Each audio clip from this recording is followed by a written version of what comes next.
dinner we're having Instapot ham and potato soup. So to get started with, I have 3 russet potatoes, about half a pound of sweet honey ham, 1 carrot, 2 stalks of celery, and 1 white onion. You want to go ahead and get the saute function on your Instapot going. And then as you can see in the pot, I have the chopped up carrots, celery, and about a quarter of that onion with half a tablespoon of olive oil and also 1 teaspoon of minced garlic. This next ingredient, I do not recommend skipping out on it. It added a lot of flavor and depth to the soup. It's the Better Than Bouillon ham base, also adding 1 teaspoon of that. If you guys have never tried the Better Than Bouillons, I recommend giving them a try. They add a lot of great flavor to a multitude of dishes. The roasted garlic one is my favorite. And then we're also going to add some salt and pepper, more pepper than salt. You don't want this to be overly salty.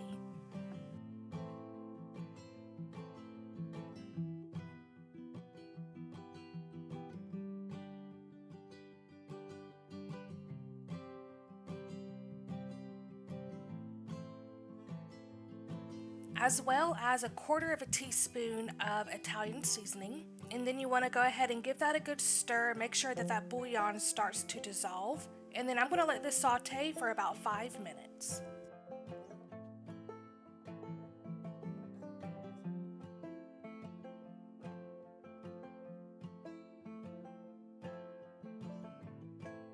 While that is sauteing, I'm going to go ahead and cut up the ham into small bite-sized pieces.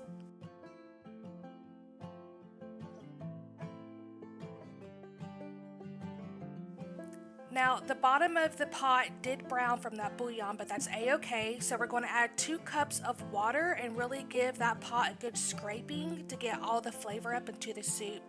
And as you can see, it's already starting to develop a really good color.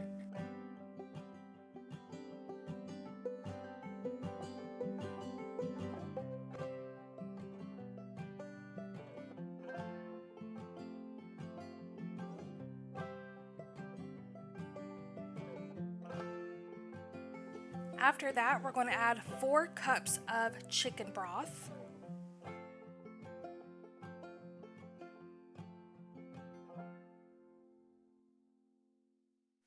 Go ahead and add your ham and give that a good stir.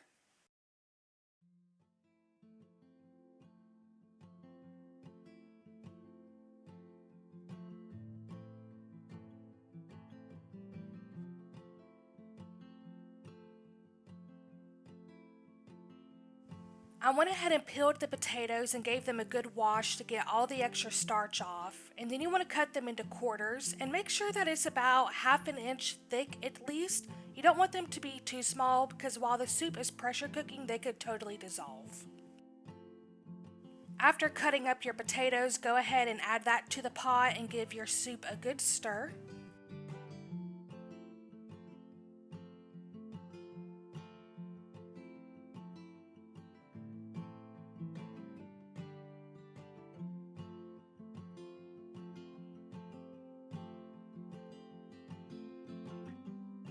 Go ahead and pop your lid on the Instapot, cancel the saute function, and then you want to pressure cook this for 8 minutes. After it's done pressure cooking, click cancel, and then I always do a quick release on mine. It only takes it a couple minutes for all the steam to release. And there you go, it's all finished. This is one of the best soups that I've made in a while, which is surprising because the recipe is so simple and there's not many ingredients. But it had great flavor, it was savory, salty, and sweet from the honey ham. We loved it. I highly recommend you guys giving this recipe a try. Tonight we're having cube steak with mashed potatoes and asparagus. We're going to start the saute function on the Instapot and add 1 tablespoon of olive oil. And the recipe doesn't call for this, but I'm actually going to dredge my steaks. So on this plate, I have 1 cup of all-purpose flour with 1 teaspoon of garlic and onion powder, as well as 1 teaspoon of salt and black pepper. And then I'm just going to dredge both sides of my steaks.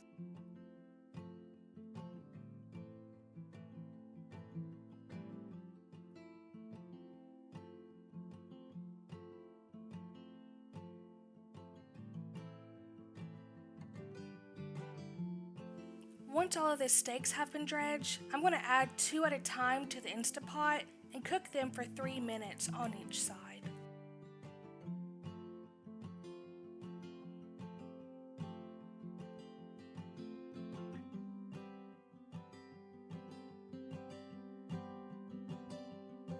Now that all of the steaks have finished cooking, I'm going to add 1.5 cups of water to the pot and give it a good whisking to make sure all of the flour and extra flavor comes up into the water.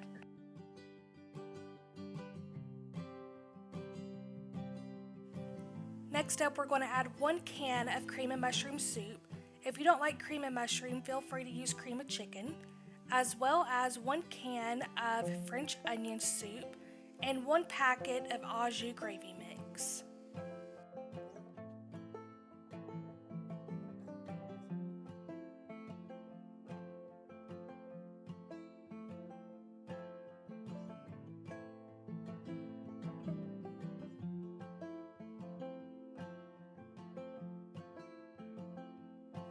I'm also going to add some black pepper to this. I'm not going to add any extra salt, as well as 1 teaspoon of minced garlic,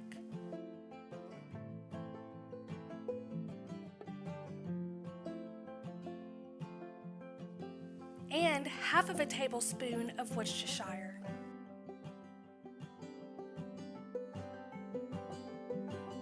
Once everything has been added, give it a good stir. Next up, we're going to add the steaks back into the gravy and make sure that you rearrange all the steaks so that they are completely submerged.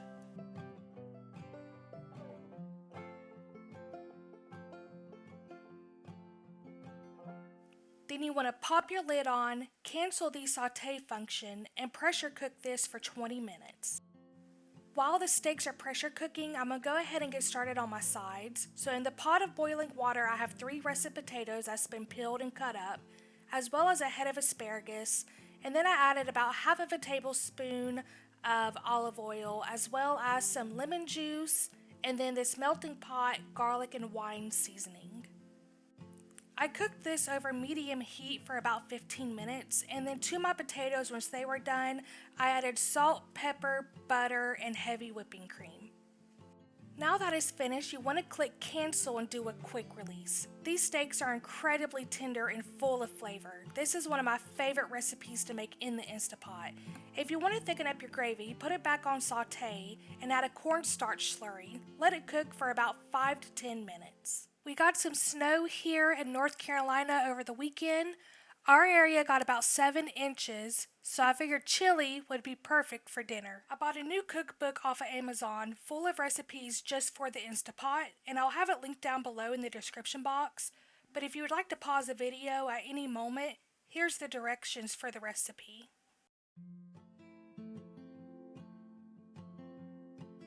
Like all the other recipes, you're going to start off with the saute function, and then in the pot I have 2 tablespoons of salted butter, which I'm going to go ahead and add the chopped up onion, jalapeno pepper, and the poblano pepper.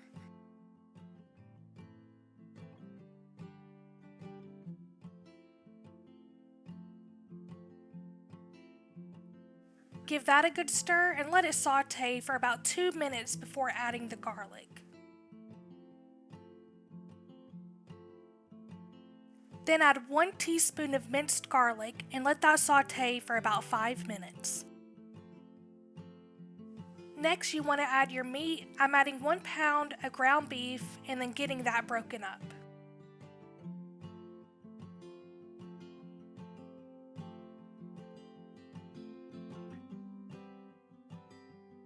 Go ahead and let your meat cook for about 3 minutes before adding the next ingredients. Next, I'm adding 1 can of tomato sauce. The recipe calls for only 1 8-ounce can plus a can of Rotel, but I don't like Rotel, so I'm just using 1 full-size can of tomato sauce instead, as well as 1 can of crushed tomatoes. Then, 1/4 cup of taco sauce,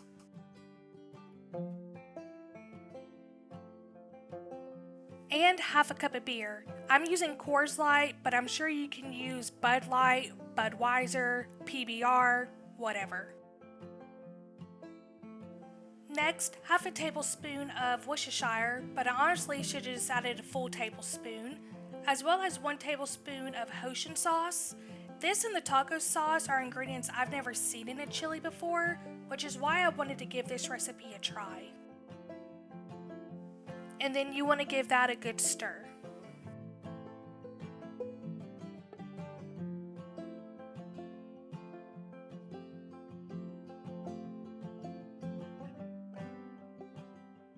Now for the seasonings, you want to add 2 tablespoons of cumin,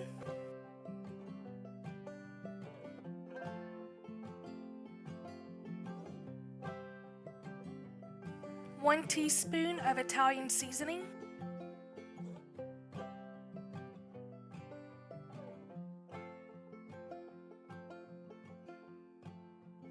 half a teaspoon of chili powder,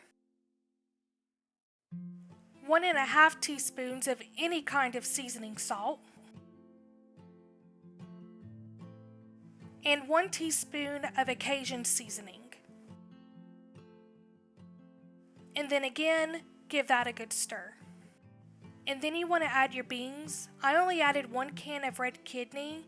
Don't give it a stir, just let these sit on top. Pop your lid on, cancel saute, and pressure cook this for only 5 minutes. Once it's done, click cancel again and do a quick release. This chili did have really good flavor, but it was a little bit thick for my liking, so the next time I'll be adding another cup of liquid, whether that be beer, broth, or water, but the recipe was perfect for a snowy day. Thank you guys so much for watching my first ever video, it means a lot. I plan on posting these every single week, so please subscribe.